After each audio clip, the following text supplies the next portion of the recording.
तो दोस्तों आज मैं एक्सप्लेन करूंगा हुलू पे धमाका मचा देने वाली एक साइंस फिक्शन हॉरर फिल्म को जिसका नाम है no one will save you, जो कि हाल ही में ही रिलीज हुई है। इस मूवी की खास बात यह है कि इस मूवी का रन टाइम 93 मिनट से लेकर 99 मिनट्स का है, जिसके बीच में एक सिंगल डायलॉग आता है बस। बाकी सारी मूवी बिल्कुल म्यूट है, यानी कि साउंड इफेक्ट्स वगैरह है लेकिन कोई भी वोकल या फिर डायलॉग्स नहीं है। और जो डायलॉग बोला गया है उसके बारे में मैं आपको वीडियो के बीच में ही बता दूंगा। मूवी बहुत ही बढ़िया होगी, तो जल्दी से वीडियो को लाइक कर दो और चैनल को सब्सक्राइब कर लो। तो चलिए अब बिना किसी देरी के चलते हैं सीधा वीडियो की तरफ।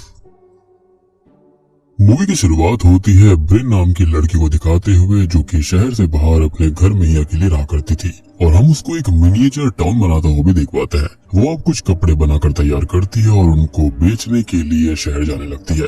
और तभी वो अपने लॉन के अंदर एक छोटे से सर्कल को देखती है जिस पर वो ज्यादा ध्यान नहीं देती और उस पर पानी डाल देती है, लेकिन इसका एक बहुत ही बड़ा सिग्निफिकेंस उसकी जिंदगी में आगे चलकर होने वाला था। खैर अब वो शहर जाती है और असल में वो घर में एक तरह से छोटा मोटा गारमेंट्स का काम करके अपना गुजारा कर रही थी। खैर अब वो शहर आते वक्त रास्ते में एक लड़के को देखती है जिसे वो पसंद करती है, लेकिन वो लड़का उसको देखना भी नहीं चाहता। और अब वो टाउन आती है और यहाँ पर हम ये समझ पाते हैं कि टाउन के अंदर कोई भी उसे पसंद नहीं करता, इवन देखना तक नहीं चाहता। वो खुद भी लोगों से बचती रहती है और अब वो अपनी माँ की ग्रेव पर थोड़ा सा टाइम स्पेंड करती है और फिर घर जाने लगती है। और उसे अपनी बचपन की बेस्ट फ्रेंड मॉड के पेरेंट्स दिखाई देते हैं, जिनको देखकर वो छुप जाती है। और अब उनके जाने के बाद वो घर पर आती है और मॉड के नाम एक लेटर लिखने लगती है।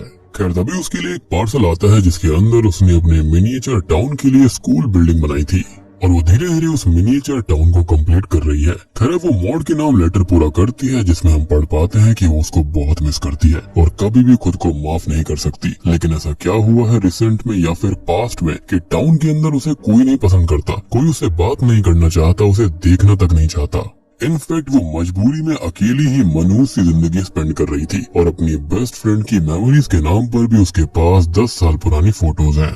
खैर अब रात को वो सो जाती है और तभी हम किसी चीज को ऊपर से नीचे आता हुआ फील कर पाते हैं, जो कि अब उसके घर के अंदर आ जाती है। घर की लाइट्स अचानक से ही अपने आप ऑफ और ऑन होने लगती हैं, लेकिन इससे उसकी नींद नहीं खुलती। और तभी कुछ आवाजों से वो जाग जाती है और विंडो से बाहर देखती है तो बाहर जो कूड़ेदान थे वो गिरे पड़े थे। अब वो नीचे जाने लगती है, लेकिन सीढ़ियों से देखने पर उसे मेन डोर ओपन मिलता है और अब उसे किसी के चलने की आवाजें आने लगती है और वो किचन एरिया में किसी को घूमते हुए देखती है, जिससे वो बहुत ज्यादा डर जाती है। अब वो चुपचाप पीछे के रास्ते से रूम में जाने लगती है, लेकिन फ्लोर से आवाज होते ही वो अनआइडेंटिफाइड पर्सन उसके पास आने लगता है, जिसको देखते ही हम समझ पाते हैं कि ये कोई इंसान नहीं है बल्कि एक ह्यूमनॉइड एलियन है। और अब ब्रिन उससे भागकर रूम के बेड के नीचे छुप जाती है। वो एलियन भी अब रूम के अंदर आ जाता है और यहाँ वहाँ देखता है और विंडो से बाहर चला जाता है, जिससे एक बात तो हमें समझ आती है कि उसकी चेकलिस्ट के अंदर इंसान पहली प्रायोरिटी नहीं थे, यानी कि शायद से वो घर के अंदर सारी चीजों को अच्छे से देख रहा था और नोटिस कर रहा था। तभी ब्रिन नीचे आती है और उसे छत से आवाजें आती है, मींस एलियन घर के ऊपर था।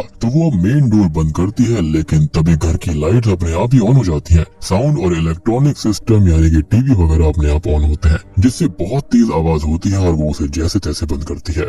तभी वो मदद के लिए कॉल करने जाती है, लेकिन फोन से भी बहुत तेज आवाज आती है, जिसके साथ ही वहाँ फिर से तेज हलचल होना शुरू हो जाती है। फ्रिज का दरवाजा खुल जाता है और बंद होने लगता है। तभी वहाँ पर वो एलियन भी आ जाता है, जिससे वो छुप जाती है, लेकिन इवेंचुअली वो एलियन उसको देख ही लेता है, जिससे बचकर वो भागने लगती है। लेकिन जो दरवाजा होता है वो टूटकर अंदर गिरता है, जिससे टकराकर उसके सर पर चोट आ जाती है।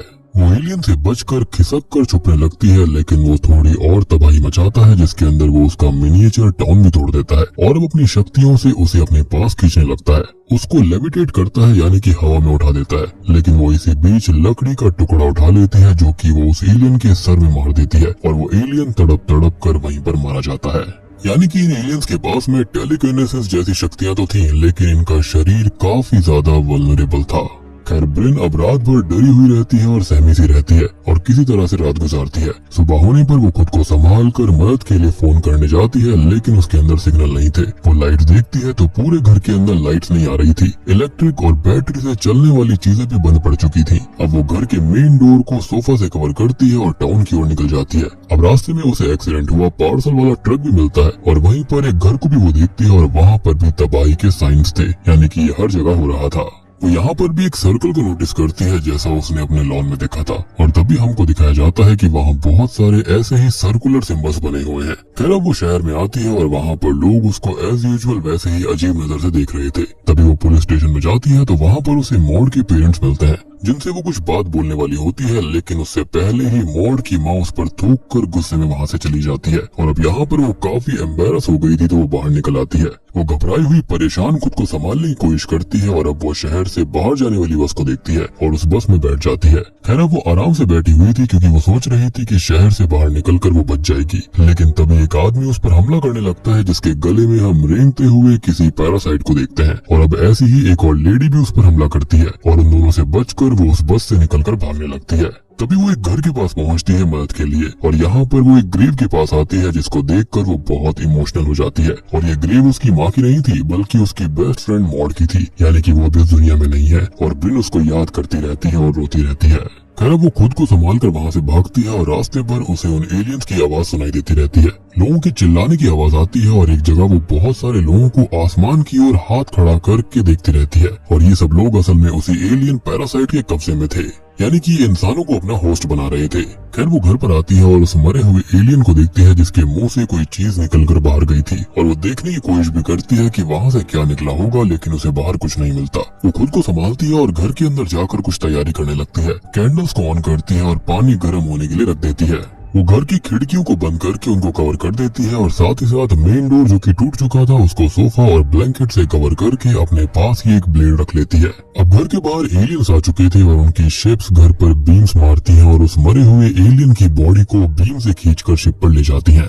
अब एलियन से बचने के लिए ब्रिन बेसमेंट में जाती है, लेकिन यहाँ पर भी एक एलियन आ जाता है और उसे ढूंढ भी लेता है, जिसे वो स्टैब करने की कोशिश करती है। लेकिन जैसा कि मैंने बताया, इन एलियंस के पास में टेलीकिनेसिस की पावर्स हैं, तो वो अपनी शक्तियों से उसके हाथ के वेपन को दूर फेंकवा देता है। और उसके हाथ में एक फोटो भी थी, और ये फोटो बचपन की थी जहाँ पर वो मॉड के साथ थी उस फोटो के अंदर। और वो एलियन उसे देखने लगता है और मौका पाकर वो भाग जाती है।